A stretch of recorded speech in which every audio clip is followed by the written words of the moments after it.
说其景，顶破天灵谷，封印魂魄，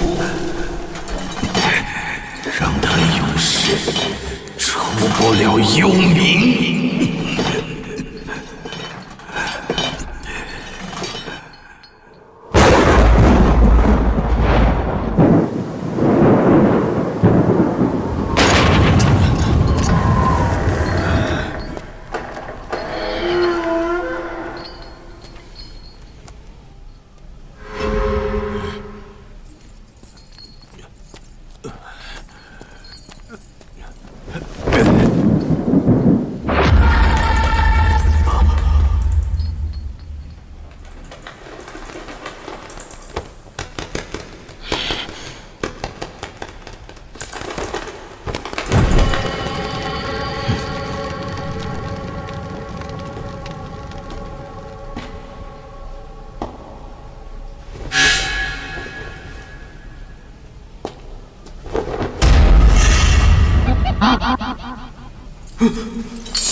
晚宴上就跳这首《紫云凤凰》。又出命案了。秀才江一人疑似被狐妖杀害。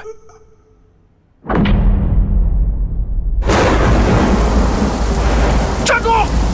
站住！不用你管。已经一死一伤，再任由狐妖作恶，愧对这身皮。立刻请行礼法师增援黑狐岭。濮阳县令狄仁杰3年来勤政护民，乡野称颂，现擢升大理寺丞，即刻赴任。这。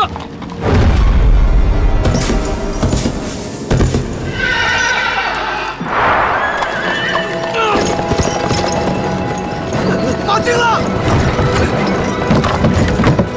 好砍！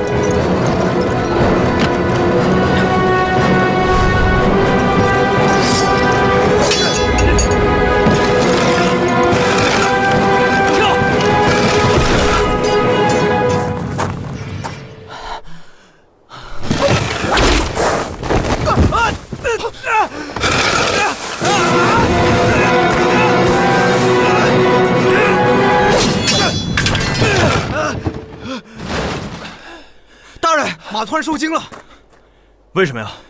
狐妖，找死！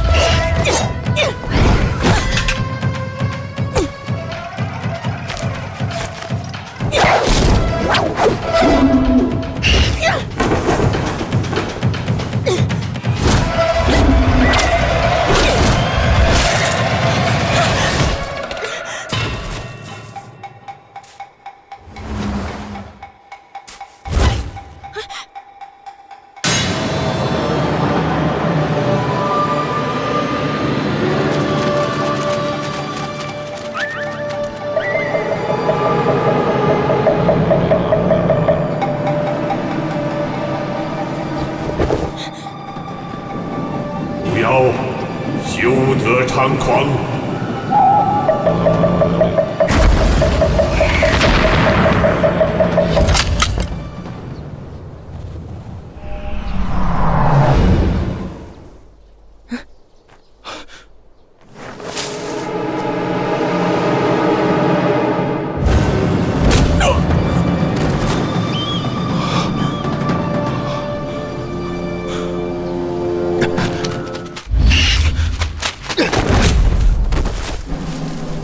大师，醒醒！大师，大师！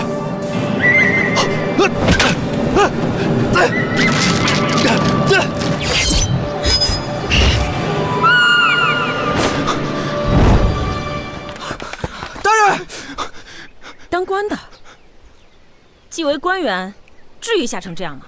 如此胆小，如何当差？嘿，哪儿来的黄毛丫头？黑虎岭接连出事，早已明令进入，为何还要擅自闯进来？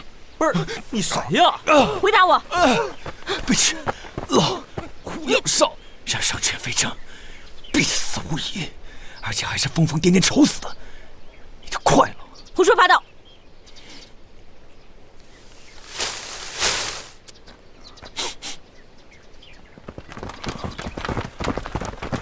武太大，来晚了。张猛，狄大人，啊？他？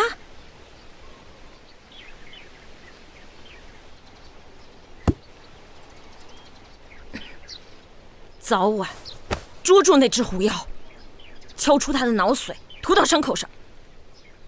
拔出毒血就够了，何况被犬狐咬伤后，用他的脑髓解毒，仅是传闻。那也不行。够狠，果如剑州所言。他说什么？小时候，他唯唯诺诺，而你却恰恰相反。所以呢，小时候他常说一句话：“妹妹，救我！”真不愧同窗，同年入世，你俩全都没正形。怀英，救我！金华与濮阳相邻，3年了我都没敢踏入，何况你知道我素来惧怕狐狸的。天下心就是不帮我查案。不帮。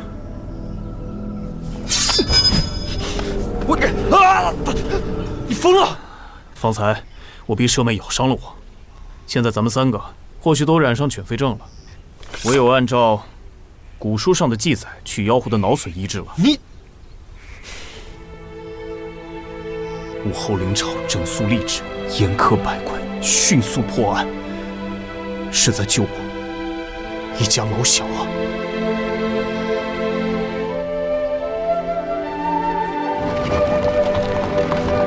滴血染落下，怎看望金华？终究还是没避开。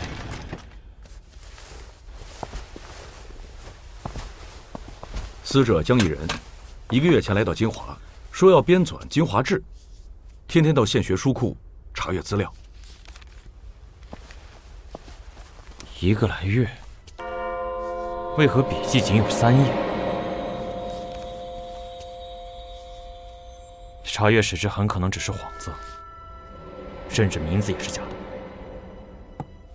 根据尸斑与僵硬程度推断，为子时遇害，伤处的牙痕显然是狐狸所咬。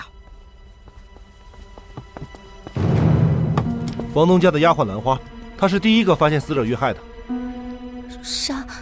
杀害江秀才的是狐妖。那晚我来送热水，听到有诡异的笑声，他大半是惹怒了狐妖，被咬死了。见过这个吗？想起来了，他每次吹笛子的时候都盯着这个乐谱。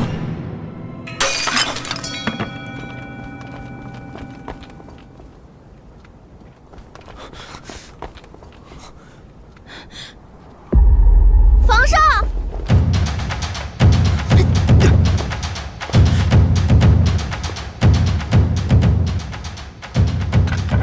分头追！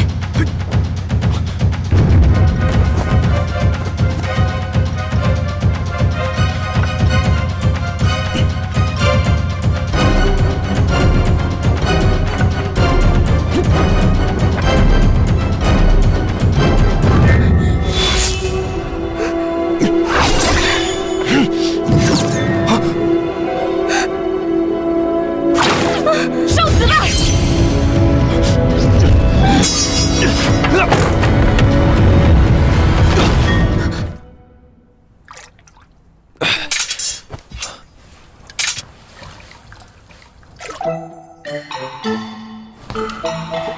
舒妹妹。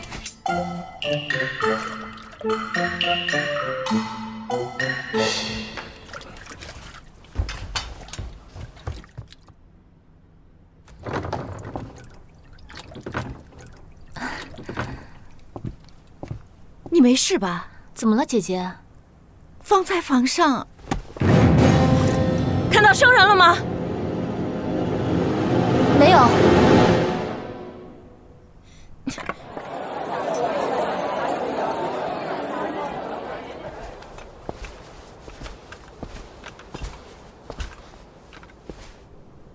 被美人迷得失魂落魄啊！抓紧查案，我就当做什么都不知道。狄大人，狄大人，贵宾已到，曹大人邀你一同见过。顾不上，别提他在金华。这，狄大人的名讳已经报上了。走走走，赶紧走。贵宾都是谁啊？有行林法师，还有吏部员外郎文家东。他曾任金华县城，现奉旨巡视江南。礼部郎中唐虎军曾任金华县令，现省亲在家，都曾是金华的父母官，被邀来共度中秋。蜚声海内的女诗人道姑青鸾也到了。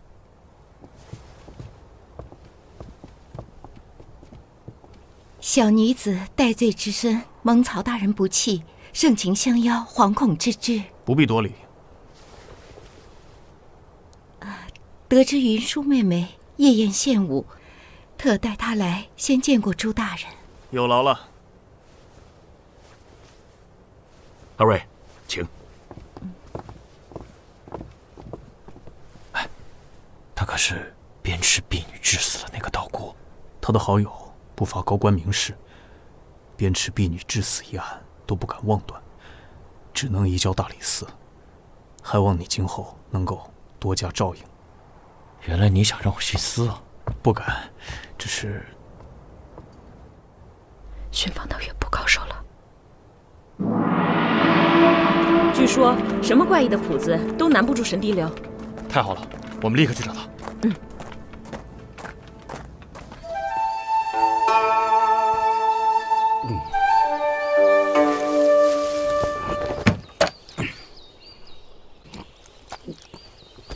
舞都不错。你肯在晚宴上给我伴奏黑胡曲了？伴奏不了。你刚说考虑的。考虑过了，不去。你，神滴流，本仙捕快，有公务询问。哎呀，醉的都分不清了，捕快是卖菜的，还是做豆腐的？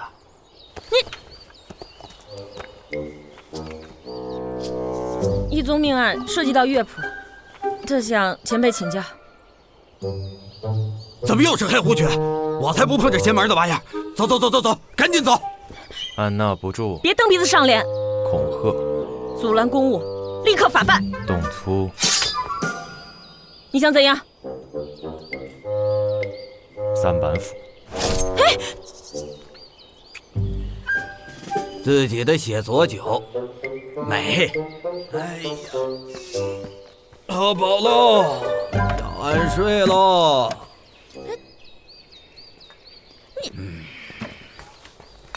没想到又遇到大人了。真是巧啊！你是本地人，那我问你，此山为何名唤赤松山啊？这，据说是东晋时黄初平曾在这里牧羊修道，并最终羽化成仙，成为了世人敬仰的赤松子黄大仙。既然来到洞天福地，神仙修行之所，岂能不共酒示敬？来，一敬黄初平修行得道，羽化成仙5年的杜康。二敬黄大仙赤石成阳，点石成金8年的剑南春。三敬赤松子赠医施药，扶弱救贫10年的兰陵醉啊！你都知道我嗜酒如命，你这不是往我心肝上捅刀子吗？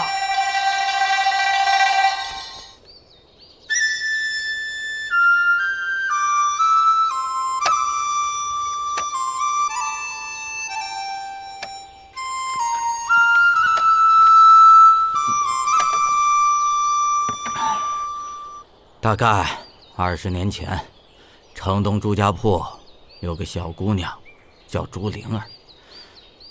某年外出，她捡到了一只黑狐崽。神奇的是，她通过观察狐狸的形态和动作，居然无师自通地编创出黑狐曲，一时风靡金华，众乐坊争相效仿。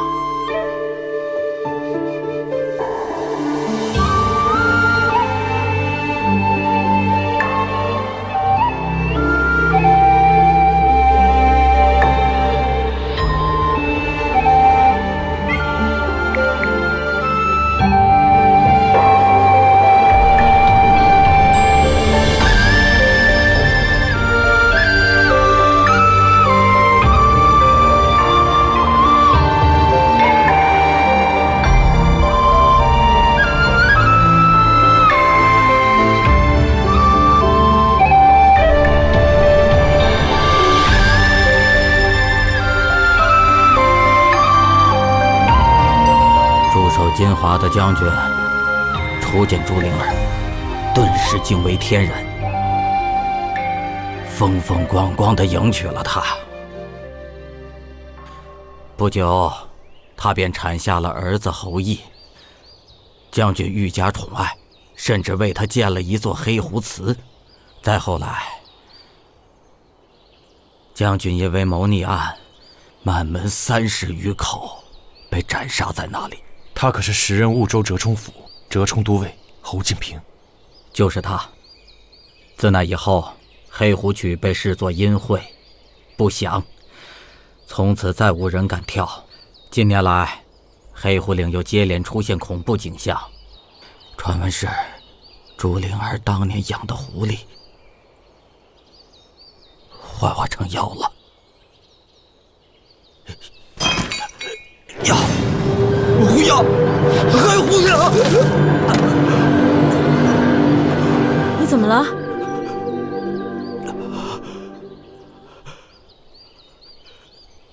将军全家被斩的时候，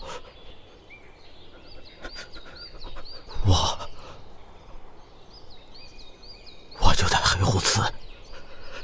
将军说，他一生的挚爱错爱，皆与狐狸有关。他想听着黑狐曲离开人世，于是我就被官府派去吹走。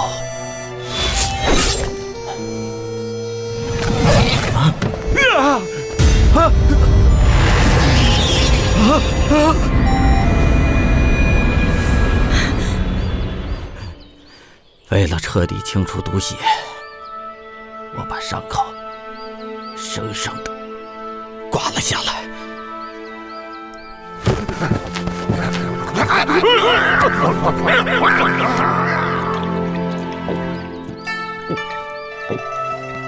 你查办谋逆案的钦差是我和钱柱的恩师。自从染上了犬吠症，他被折磨得生不如死，碧血山落下。等看望进华，别再折磨自己了。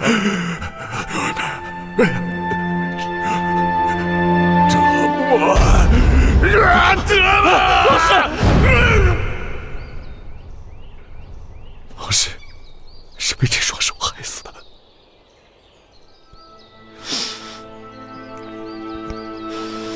终于明白你为什么惧怕狐狸，始终不愿踏入金华了。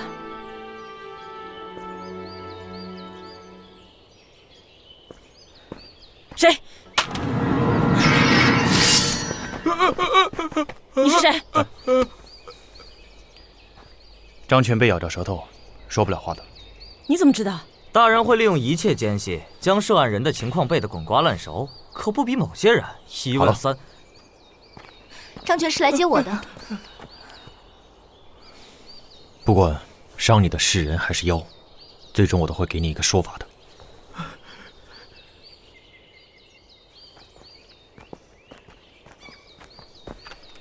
案卷上面的灰尘、指印、折角，我们都一一甄别过了。江议人翻看最多的是15年前的一桩案卷，侯敬平谋逆案。你怎么知道？急速查案，我先走了。 15年前的谋逆案有狐狸，江议人被害也有狐狸，看来怎么都避不开狐狸了。走，去献血书库。走。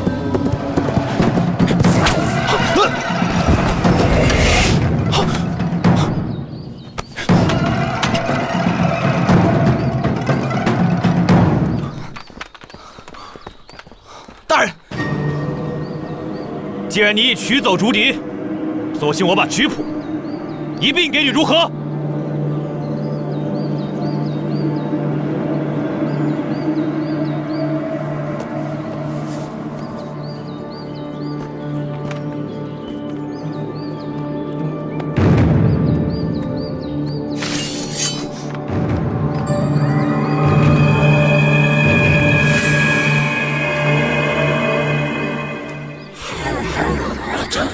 狐妖。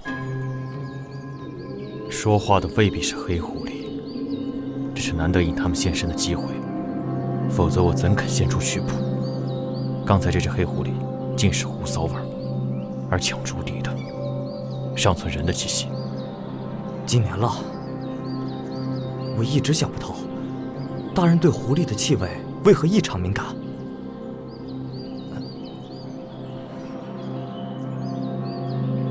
因为。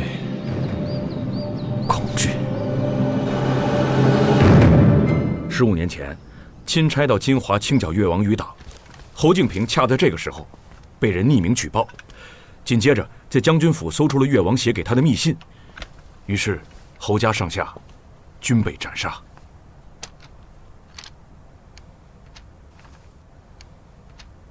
为何朱灵儿、侯毅母子的名字上圈了红？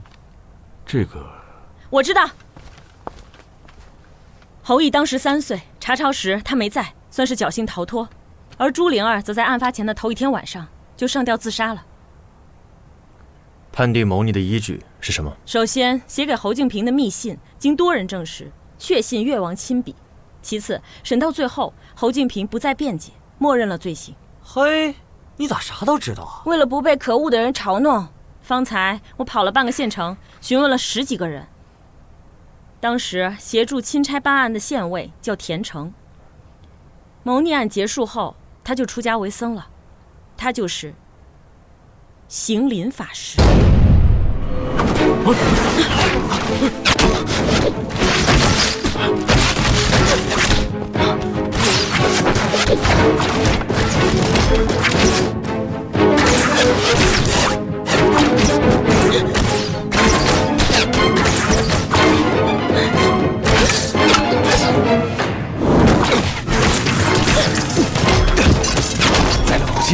你被升成刺猬，这藤密冲不出去，怎么办？别慌，把谋逆案的案卷带来，一定拿全了。是。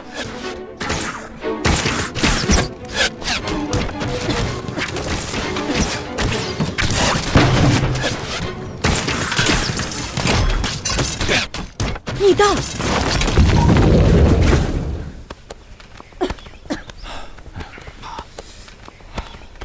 为了应付突发的兵乱匪患，各县一般都会在书库建有密道，危急时可携朝廷印信，公函脱险。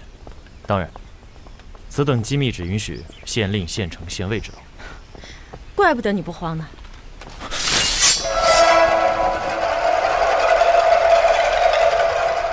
现在该慌了吧？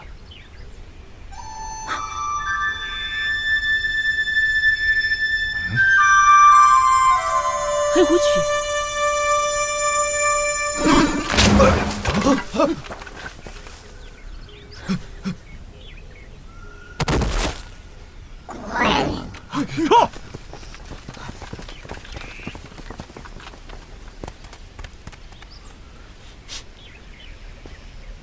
请留步！哎，他去追什么去了？走！再追，我咬死你！有几句话要请教。六道众生各有归属，如果人狐不分，强行混淆，实在有违天道。你吹奏的黑狐曲，好听。黑狐曲，云舒贸然改调不祥的黑狐曲，他或许知道什么？千万别有危险！这！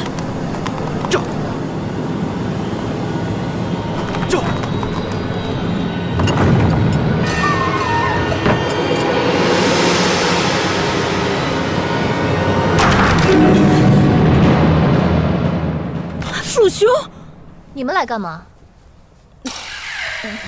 走错了，大人，也走错了。冒昧，狄大人，请留步。大人问的与案子有关，总得让我想清楚吧。大人即将任职京城，将来能否把我调入掌管天下乐坊的教坊司？我仅为七品，哪有这个本事？那唐虎君、文家东两位大人呢？唐大人任职的礼部恰与教坊司有关，而文大人任职的吏部乃权势之所，也可一试。那可否再请狄大人帮个小忙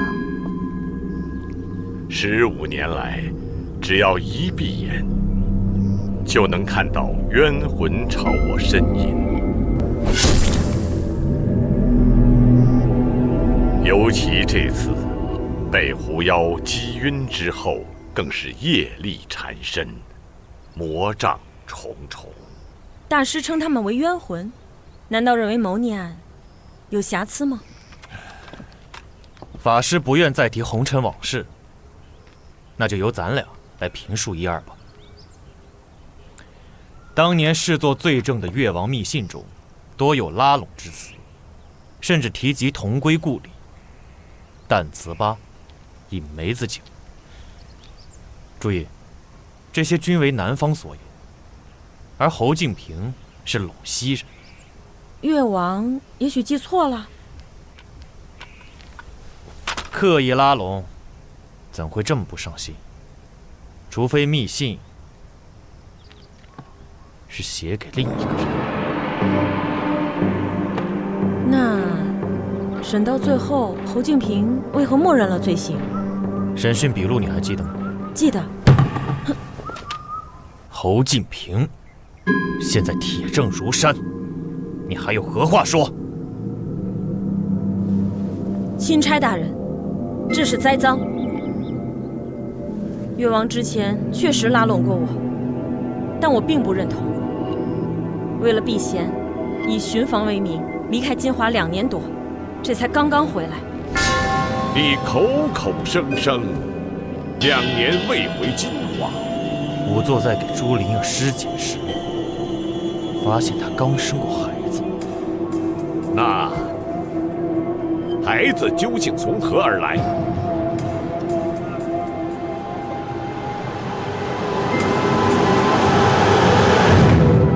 本朝谋逆案可曾有过翻案的先例？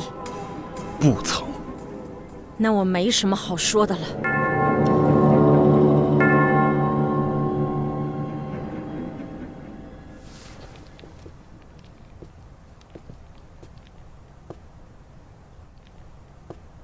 生了孩子，谁说就一定是自己的？侯敬平干嘛不反驳？我罪业深重，有些话，索性就由我来说透吧。侯敬平知道谋逆案涉及到朝堂，翻案无望，妻子生了野孩子的事，索性绝口不提了。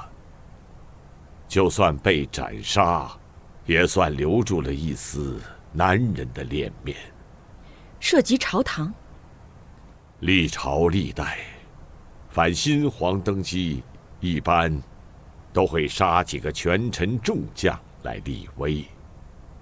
而婺州折中府乃彪悍之军，侯敬平自然会成为开闸的目标。那封匿名举报信不过是个引子而已。终于明白恩师为何不看望金华了。15年来，有那么多人在承受此案的果报，神笛流如此，法师如此，狄大人也如此。逝者已矣，生者如斯。生者，侯敬平侥幸逃脱的儿子，可有什么显著特征？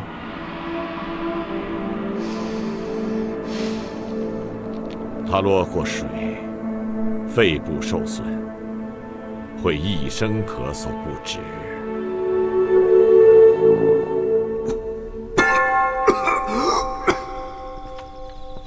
15年前的谋逆案似乎被人操控着，而最大的疑凶就是匿名举报人。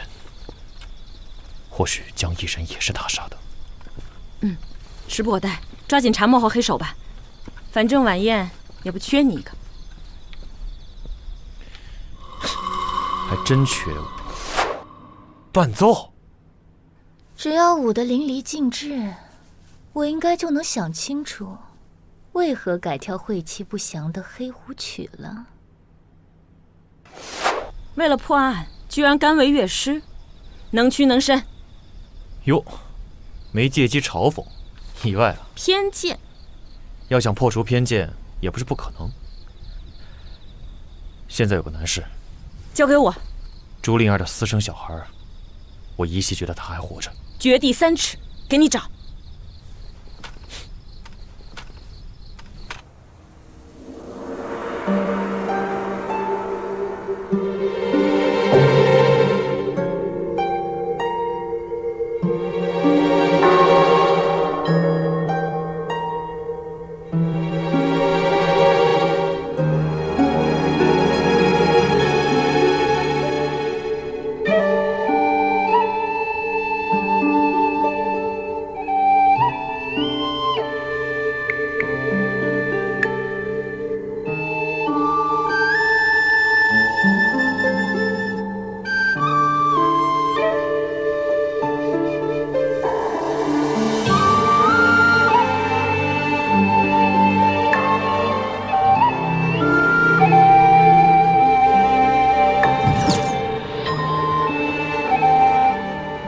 是谁？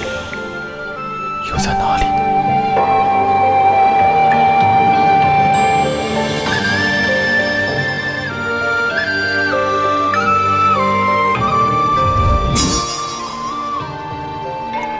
又听到你吹奏的黑狐曲了。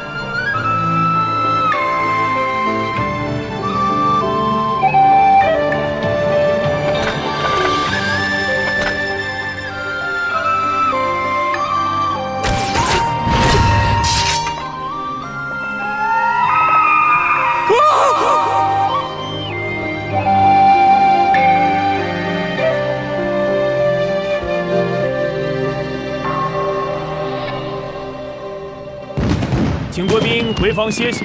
明晚拜月台上，我们敬神邀仙，赏月赋诗。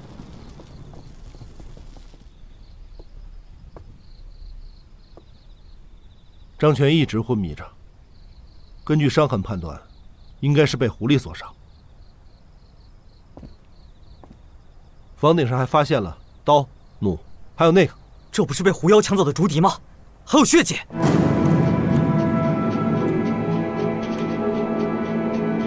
晦气的黑狐曲把狐妖引来了，可张全又怎么知道要跳这个？张全是来接我的。云舒，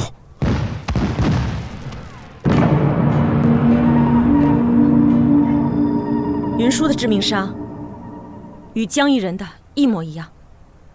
你为什么同意云舒改跳黑狐曲？知道蜀苦密道的只能是历任县官。而你们是在密道口被追杀。实属可疑，我赶紧查了查，竟然发现15年前，时任县城文家东、县令唐虎军，再加上县尉邢林，他们3个都经历了谋逆案。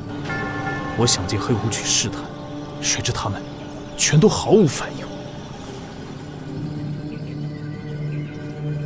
当年的3个县官都老奸巨猾呀，幕后黑手15年前嫁祸给人，如今又嫁祸给胡，看来我现在得闯一闯黑虎岭了。干嘛深更半夜？有人伤亡难料，生死不明。谁？一个以胡为伴的可怜人。哎，还有消息没来得及跟你说呢。路上说。几经周折，我终于查访到朱灵儿的姐姐。自杀前，朱灵儿把尚在襁褓的女儿托付给了姐姐，因为包裹她的是一块大红布，上面有朱灵儿亲手绣的黑虎曲图案，所以便取名为朱红。朱红，或许是母女连心吧。朱红在很小的时候就照着大红布学会了上面的舞。刚刚满12岁，朱红就被卖进了公寓房。初次接客，朱红就打破了张全的头，逃至黑虎岭，从此再无讯息。原来张全和朱红早就有仇，难怪他醉酒之后要闯入黑虎岭。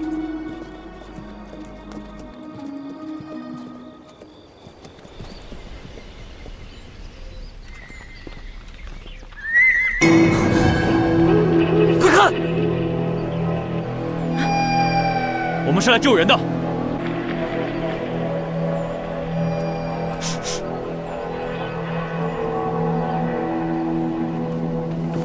擅入贵地，实属失礼。为表歉意，允你咬我一口。哎，不可！如何？你疯了呀！反正已经被咬过，再多一次又何妨？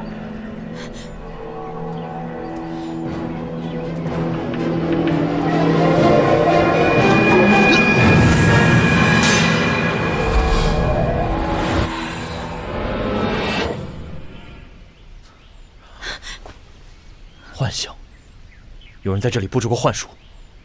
怪不得近几年来进入黑虎岭的乡民都能看到恐怖的景象。你怎么识破的？因为恐惧，我对胡骚味异常敏感。方才深吸了一口气，竟然什么都没有闻到。为何不当即点破？也是心底的恐惧，终于都破掉了。幻想，是真的。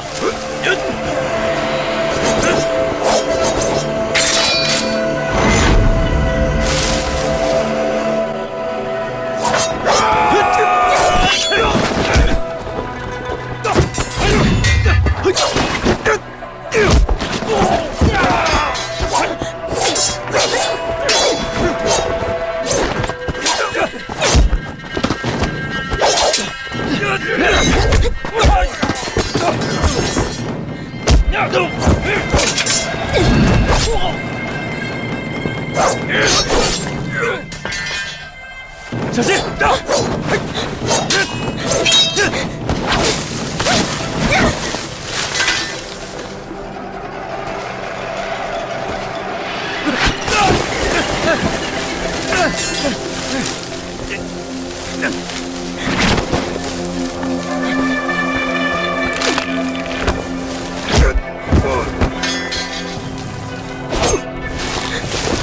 分头走。走。你用来保护自己的机关，没想到竟救了我们。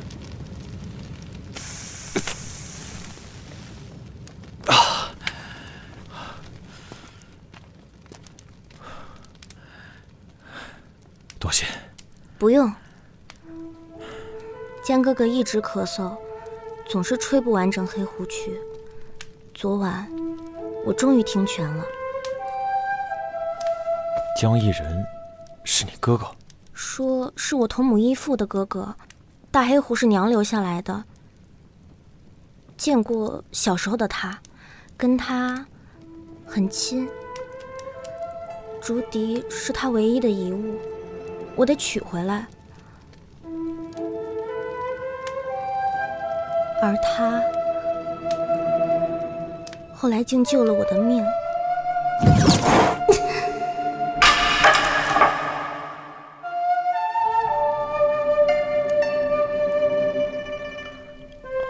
对了，笛子我修好了，给你留着吧。如果有可能，将来能不能再听一回这支笛子吹奏的黑胡曲？随时给你吹走。真的？当然。多少年了，都视我为药，唯独你坚信我是人。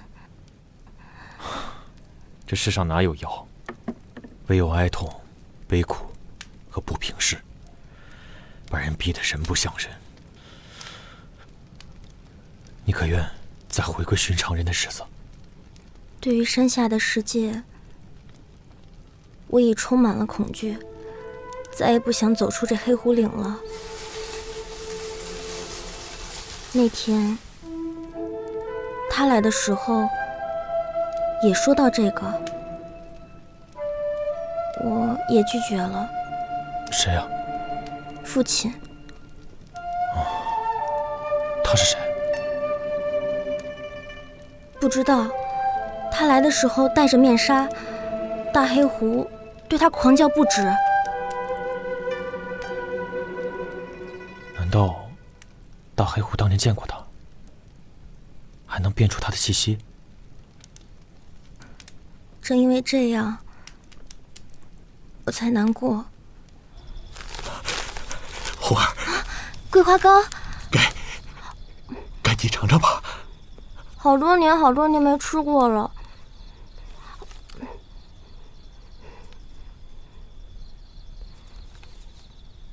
你怎么知道我爱吃这个？你娘生前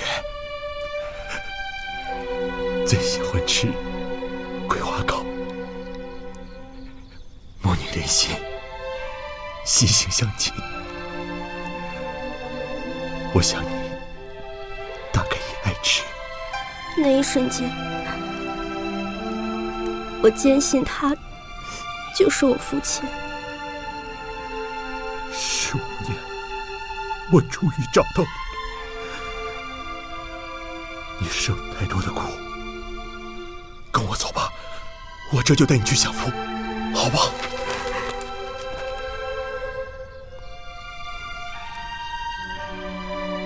大冬天，我被逼着到冰上摸鱼的时候，你在哪儿？上山砍柴，我被黑熊追着滚下山坡的时候，你在哪儿？我被卖进公寓房的时候，你又在哪？都是我做的孽。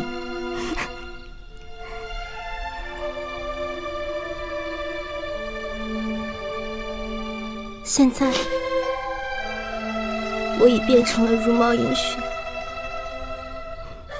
终日与狐狸相依相伴。在山林间健步如飞的狐妖了。你看我，还有人样吗？狐儿，老说自己狐啊妖啊，你看你，哭起来梨花带雨，有娇弱，有哀伤，但同时也对今后的日子充满了希望。今后，难道你不想再吃桂花糕，不想再听我吹笛子了吗？这些都想。你这个小姑娘，不但质朴、善良，并且对我极具灵性。说起跳舞，昨天有好多处都跳错了。这个挥臂哪能这么低呢？起码高过头才行。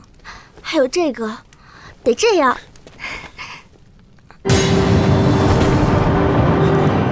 朱红，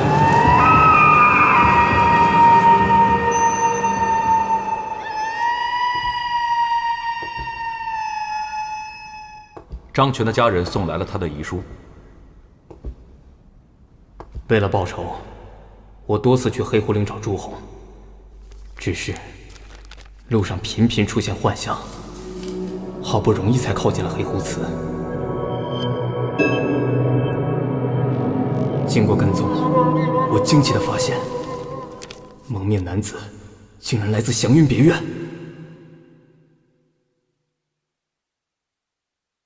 我恳请云舒改跳黑狐曲，这样既能取悦宾客，又能将朱红引过去。只是朱红现在有大黑狐相伴，或许会反被他弄死，所以提前写下遗书。特意把遗书送到官衙，他应该是在帮情人云舒隐瞒改跳黑狐曲的真正原因。通过张全，云舒得知了朱红的生父在贵宾当中。改跳黑狐曲，可提醒对方，或者赠他金银封口，或者把他调入教坊司。可惜他低估了对方的凶残。有了这些线索，晚宴上能搏一搏了。黑手已经隐藏了15年，现在只会加倍的狡猾和狠毒。想在晚宴期间把他揪出来，几无可能。明早他们便会各奔东西，那就意味着这几起命案将永无真相了。再难也得干。没有任何证据就讯问高官显贵，只会被反噬到体无完肤。想到一个人，没有实证，也可冒险一试。我知道你在说谁，我绝不同意。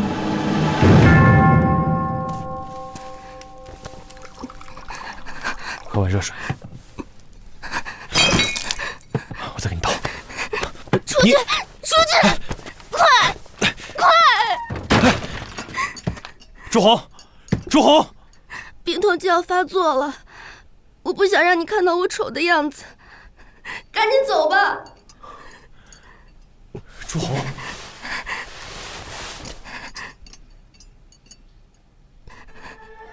以前不知道有犬吠症，在被山林划破的时候，大黑狐帮我舔伤口。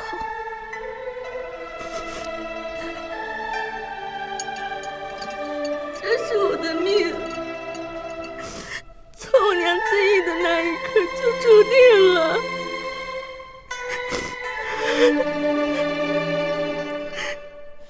生活的希望刚刚被唤醒，却又被犬吠症无情地碾得粉碎。这时候如果再逼着朱红去指认生父，那他只会对生活彻底失去了念想，彻底沦为世人口中的狐妖了。可幕后黑手吃人不吐骨头，朱红才是他唯一的命门啊！你既知他的恶行，那你又怎么保证他不会为了自保而加害亲生女儿呢？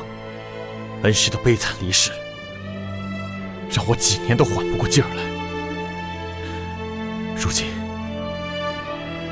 我真的不想再眼睁睁看着朱红满腹伤痛地离开人世了。别再打他的主意了，好不好？恩师不仅是你的，也是我的。入世那年，我选择来金华，而你到了相邻的濮阳。其实咱俩都在为恩师的惨死不平。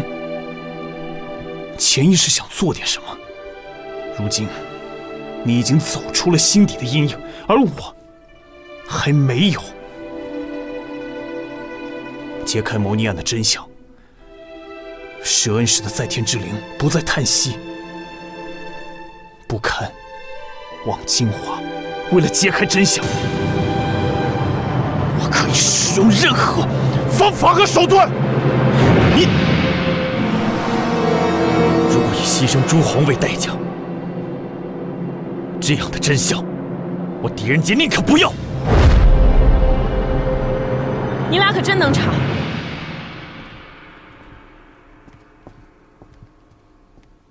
从公而论，我希望你能接受我哥的建议。从私而言，如果你真这么做了，我一生都不会原谅你。我哥根本没被咬，你更不会有犬吠症。金秋的心思我怎会不知？现在，该对你这个途经金华的过客下逐客令了。是。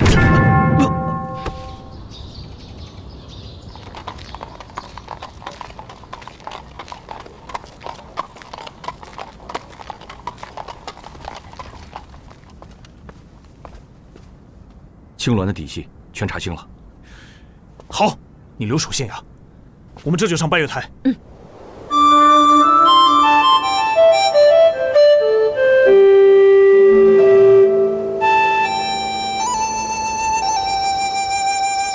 几番梦里秦累行，今日才得以故地重游。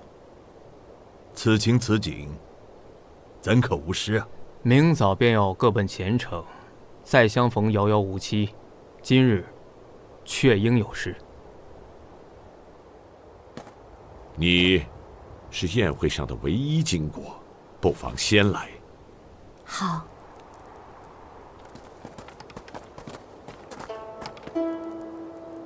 盼月破雾，照幽溪。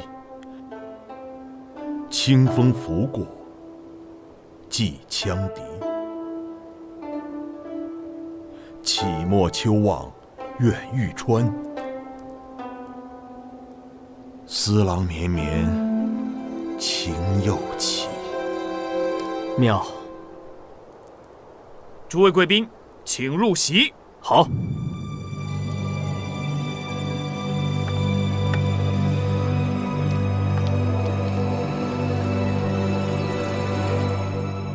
你的案子，我很想帮着在淮阴面前说说话。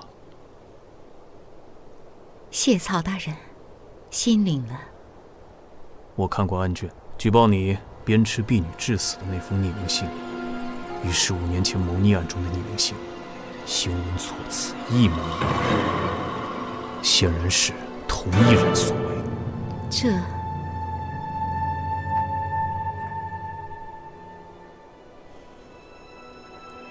15年前的事，与我何干啊？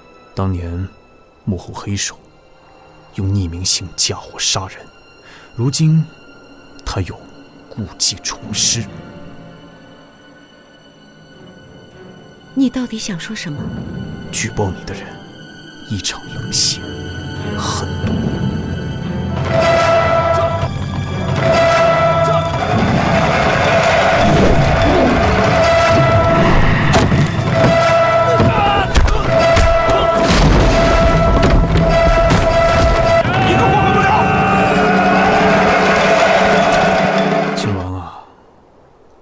你不惜一切为黑手遮掩，可他呢？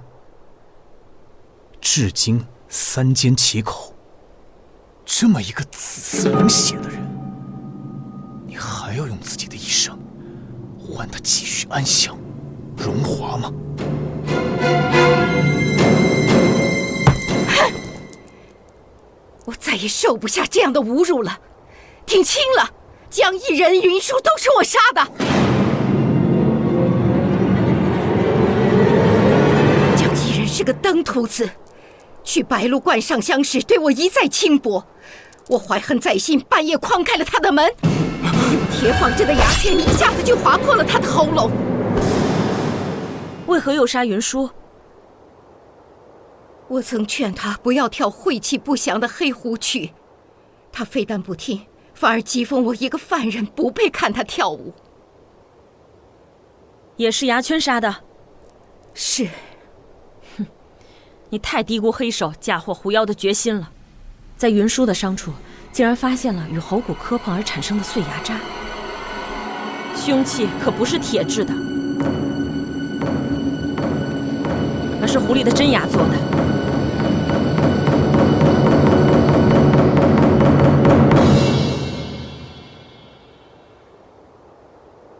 鞭笞婢女致死，也够定我死罪了，何必再牵扯他人？你，咱俩是撬不开他的嘴了，唯有等淮阴了。狄仁杰不是已经走了吗？走了，十有八九还遇袭了。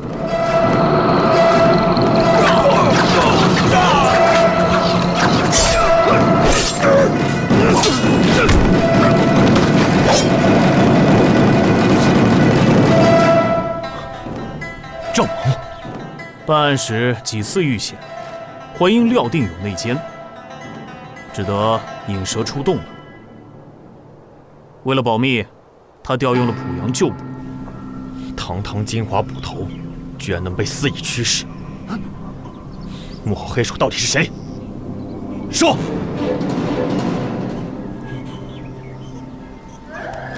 立刻飞鸽传书给曹大人，一击不中必被蛇咬。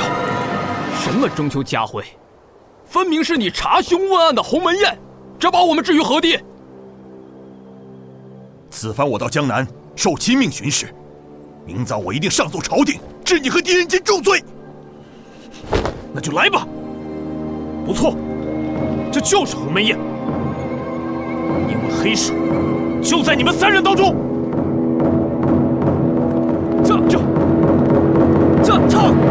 这！我要下山，谁敢拦我？你敢跟我动手？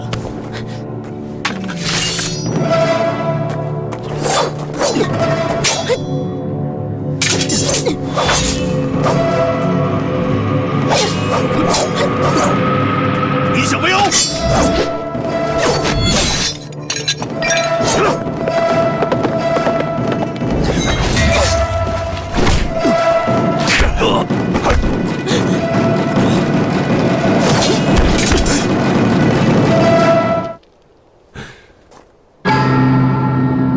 ？15年前，金华盗匪横行，人人惊惧。可我们3个被委派到这里任职，千万不要低估2位大人的武功。大师，你话多了。邢林，看在你的面上，我不难为他们了。我先走了。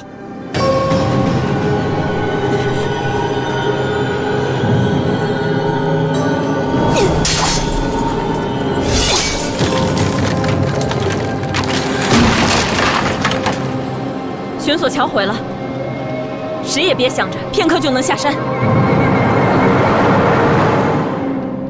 咱总不能飞上去吧？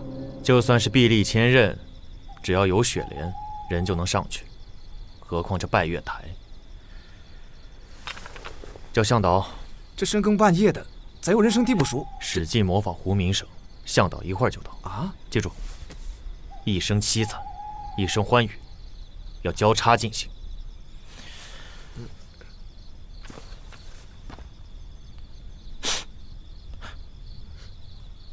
等我。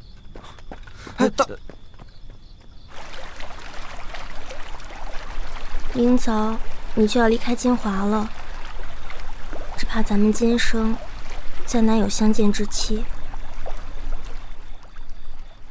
你曾说还能给我吹奏一次黑胡曲，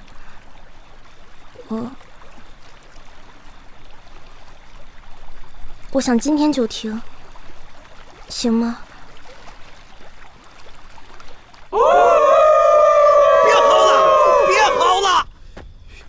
是你？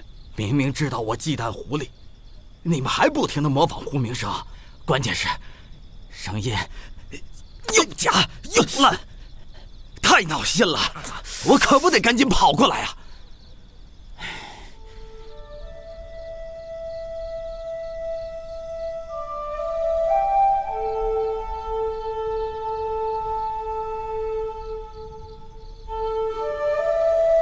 之前只知道黑胡曲诡异幽怨，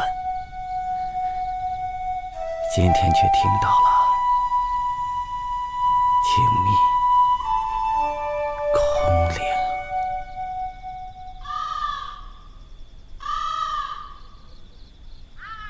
虽然侍从们在打斗时都已经跑光了，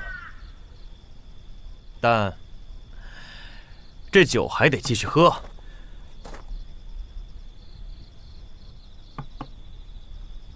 索性由我追溯几段传奇，全当佐酒之资，如何？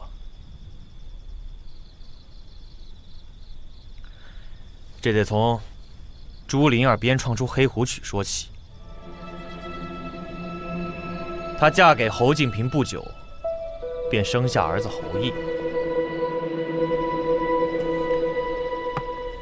后来，侯敬平为了避祸，离开了金华2年之久。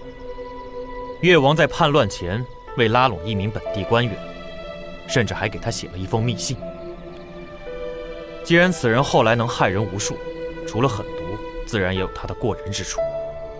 他竟然俘获了朱灵儿的芳心，于是便有了朱红。而侯敬平因思念妻儿心切，在越王被诛的当天，就迫不及待地返回了金华。朱灵儿羞愧、内疚，把尚在襁褓中的女儿托付后，便自缢了。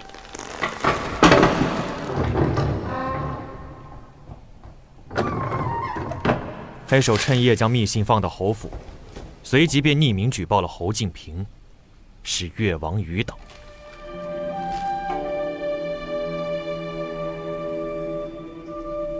我一生的挚爱、错爱，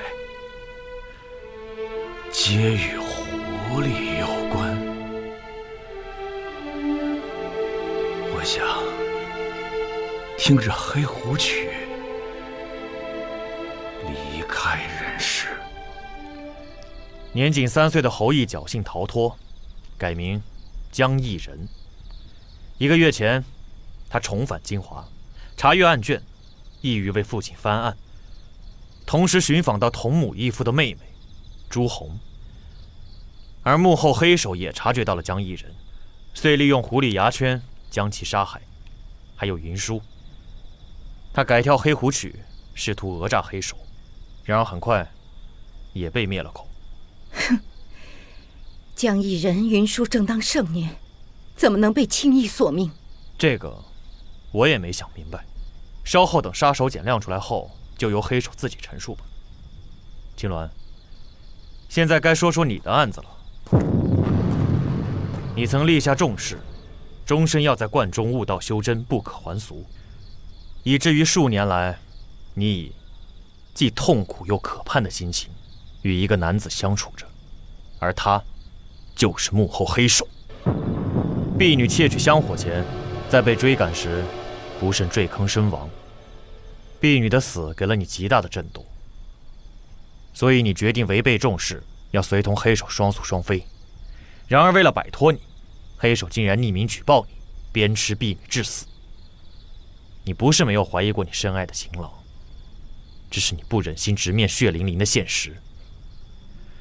索性，我再告诉你一个残酷的事实吧。朱灵儿出生后，其父期盼女儿能像神鸟一样吉祥，给她取了正名青鸾。只是朱家迅速破落，没人再提及她的正名了。你仅仅只是朱灵儿的替代，该让肆意玩弄感情的黑手付出代价了。泪不配再流了，这都是我这么多年精神不成的报应。你如果以情相激，是我出来指证，这便是杀手锏的话，那你失算了。杀手锏不是你，是朱红。黑手去过黑狐祠，朱红记得他的声音，让他变阴识人。陶干已经去接他了。趁着黑手尚未现形，还能给贵宾逐一敬酒。谢了。你在黑狐岭布下幻术，暗中保护可怜的朱红不再被人惊扰。怎么猜到的？大黑狐是狐不是妖，仅仅只是多通了些人性，而你却与之斗法，这里面有虚有实。你分明是在演戏，想阻止我们靠近黑狐祠。阿弥陀佛。大人。朱红呢？15年了，终于能看到爹的样子了，大概也是最后一次了。我能不能稍稍梳洗？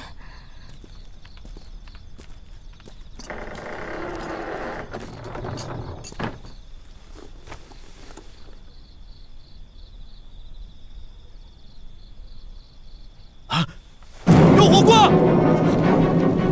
烛火！烛火！烛火！烛火！姐姐血浓于水，这7年太痛苦了。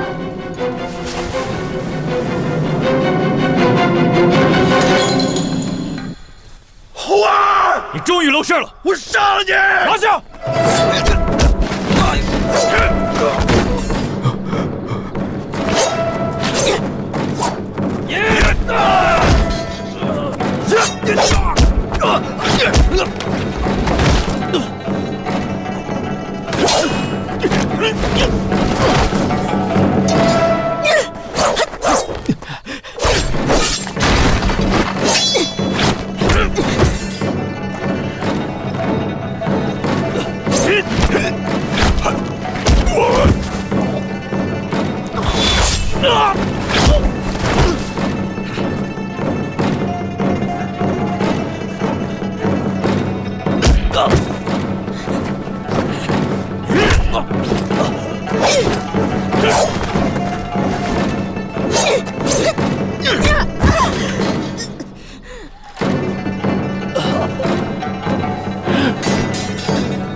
现在知道江一人云舒为什么能被我轻易弄死了吧？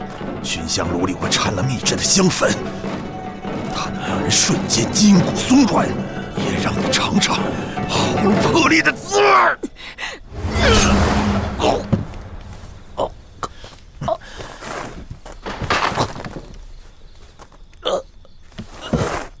脖子倒挺硬，那再来一下。不要！住手！红儿，开门，放我出去！大人说，如果他能挨过今晚，明早亲自来致歉。放我出去！开门！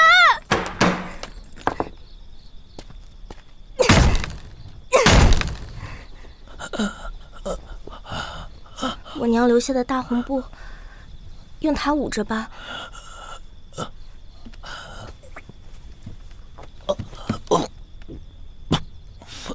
为何要来？为何不开呀？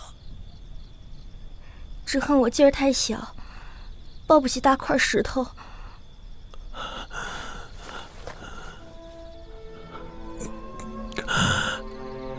别再说话了，再说话你喉咙会瞬间充血，顷刻而死。别说话了，千万别再说话了。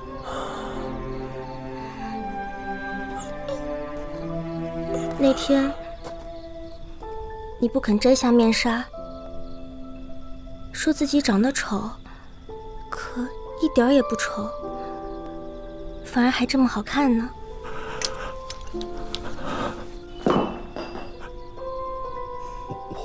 在黑狐岭几年，都忘记山下是哪年哪夕了。自从遇上了狄大人，才又慢慢熟悉了人世间的烟火气，才想起来，今晚是亲人团聚的中秋。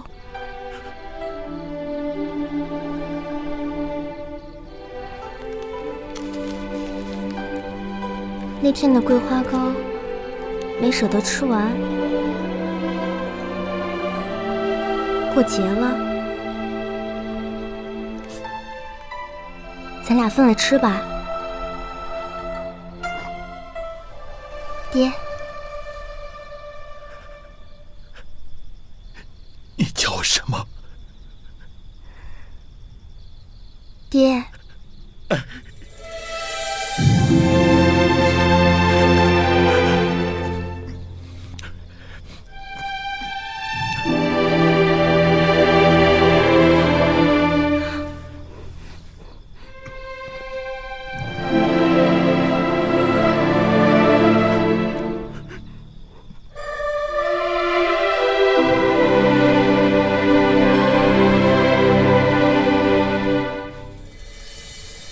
孩子如果从小到大都能随爹娘在一起吃饭，那该多好啊！无论如何都不要杀他们了，好不好？好。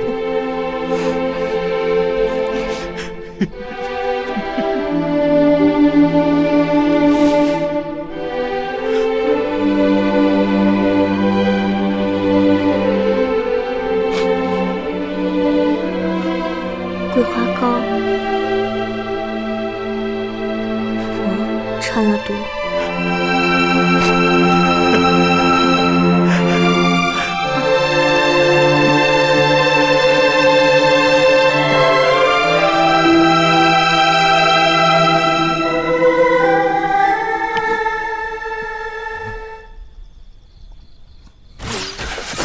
这就因为大黑狐能辨认出你的气味，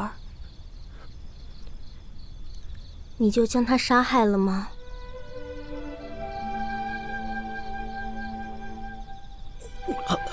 你不该来，太傻了。千万别再说话了，我最后一次求你。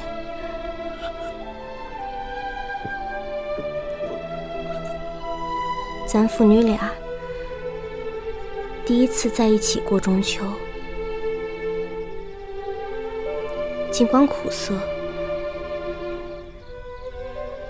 但也夹杂着一丝温馨。无论如何，这辈子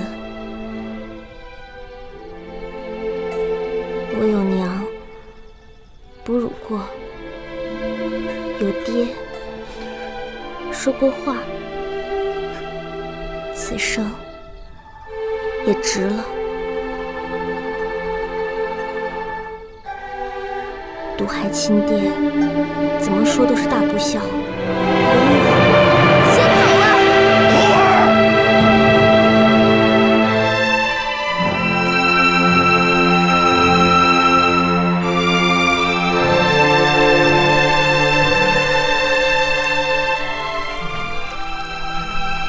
犬吠症就快要彻底发作了，我已时日无多。若能阻止他继续作恶，我显山拜月台。说，你到底怎么哄骗了红儿的，让他宁可与金爹同归于尽？我没有。胡说！你胡说！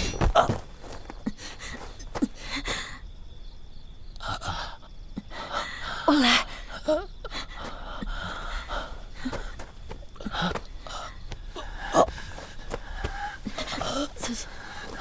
是你哄骗了红儿，对不对？如果肯牺牲诸侯，你早就现形了。恰恰是他一再拒绝。不行，绝对不行！这不是……如果以牺牲一个无辜的生命为代价，才能让幕后黑手认罪伏法，这样的真相，我宁可不要。为了一个萍水相逢的孤女，你居然绕了这么大一个圈子去查案，甚至宁可放弃真相。齐言，国女满身契约，我又染上犬吠症，他已经太过。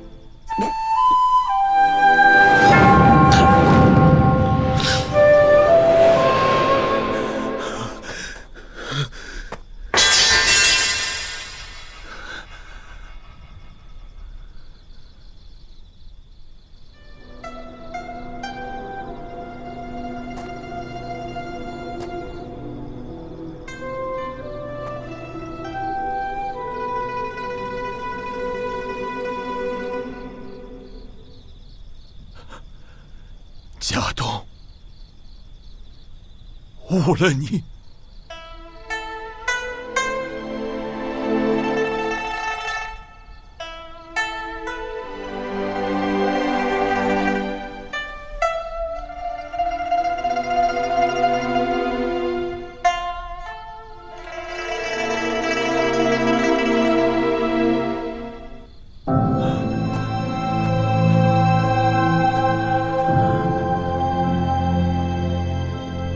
你有悲悯心，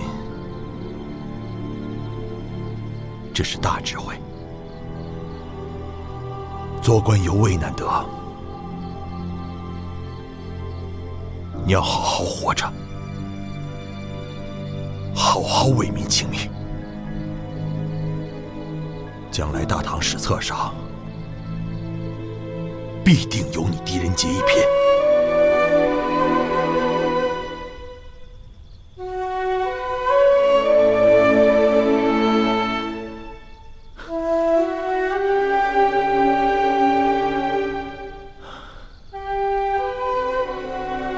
临命终时，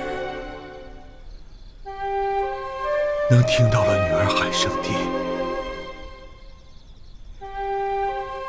此生也值了。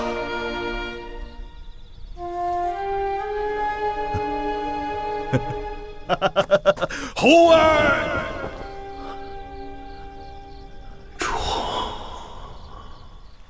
你曾说还能给我吹奏一次黑狐曲，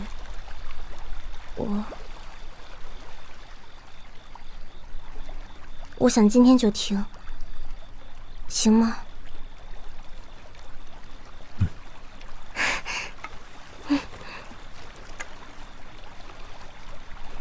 或许是世人对狐狸的误解太深了吧，总认为它会幻化成美人来迷惑书生。其实狐狸异常温顺，且充满智慧，所以我修改了黑狐曲中的一些曲调和舞步，这就伴着笛声跳给你看吧。